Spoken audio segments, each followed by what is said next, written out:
मागासवर्गीयांच्या हक्काच्या निधीवर सरकारने डल्ला मारलाय का? लाडकी बहीण योजनेसाठी अनुसूचित जातीचा 508 कोटींचा निधी वळवल्याचा खळबळजनक आरोप आता होत आहे।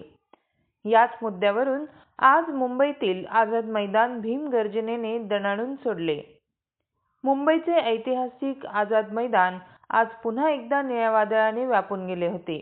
निमित्त होते पॅन्थर आर्मी आयोजित लाक्षणिक उपोषणाचे।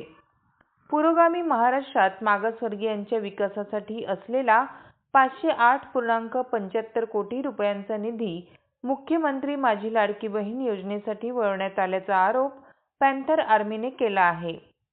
पॅन्थर आर्मीचे संस्थापक प्रमुख संतोषजी आठवले यांच्या नेतृत्वाखाली राज्याच्या कानाकोपऱ्यातून कार्यकर्ते या आंदोलनात सामील झाले। संतोष आठवले यांनी सरकारवर घणाघाती हल्ला चढवला। पॅन्थर आर्मीने केवळ निधीचा मुद्दाच नाही तर अनेक महत्त्वाच्या मागण्यांचे निवेदन मुख्यमंत्री आणि राज्यपालांना धाडले आहे। त्यातील प्रमुख मागण्यांवर एक नजर टाकूया। पहिली मागणी, निधीची पळवापळवी थांबवण्यासाठी आंध्र प्रदेश आणि कर्नाटकच्या धर्तीवर महाराष्ट्रातही विशेष उपयोजना कायदा लागू करा। दुसरी मागणी, जर आमचा निधी वापरला जात असेल तर SC/ST समाजातील महिलांना 1500 ऐवजी 15,000 रुपये विशेष सन्मान निधी द्या। तिसरी मागणी, रमाई घरकुल योजनेचे अनुदान सरसकट 10 लाख रुपये करा। चौथी मागणी, भूमिहीनांना बाजारभावाप्रमाणे जमीन खरेदी करून द्या व पूर्वीची कर्जे माफ करा।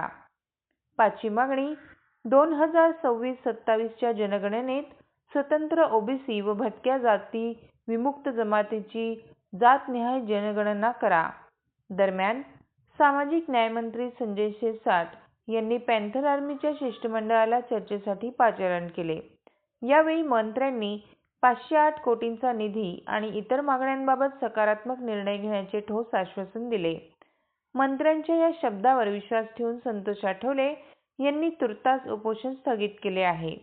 पॅन्थर आर्मीने सरकारला हा केवळ इशारा दिला आहे, जर 6 मार्चपर्यंत हा निधी परत मिळाला नाही तर संपूर्ण महाराष्ट्रभर जेल भरो आणि चक्काजाम आंदोलन करण्याचा निर्धार व्यक्त करण्यात आलाय।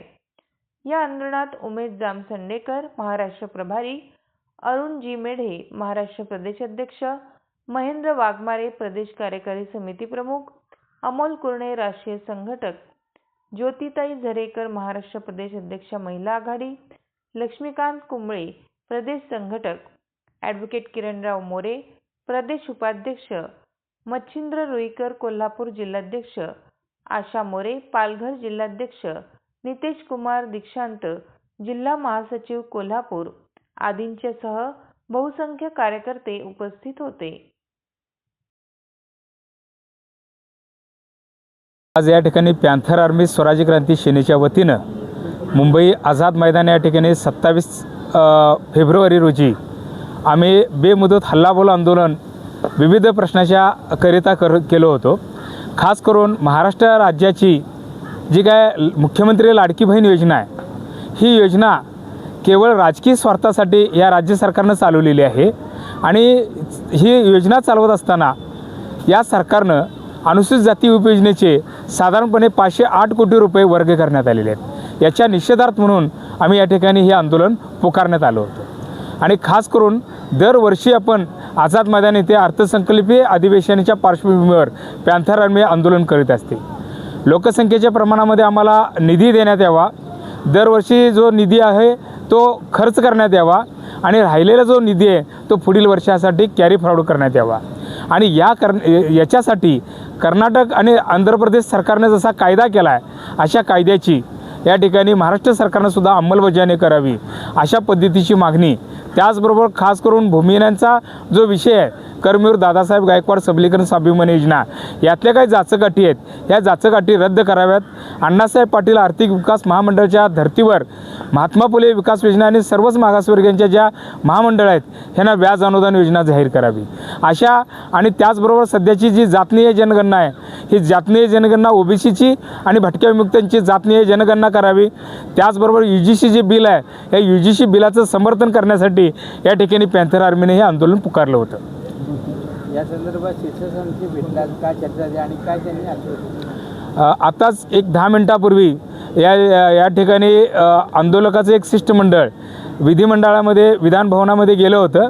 या ठिकाणी सामाजिक न्याय विभागाचे जे सामाजिक न्याय मंत्री आहेत आदरणीय संजयजी शिरसाट साहेब यांची भेट झाली आणि मागण्यांची सगळ्या त्यांच्याकडे आम्ही मागण्याचं आंदोलनाचं निवेदन त्यांच्याकडे देण्यात आलं.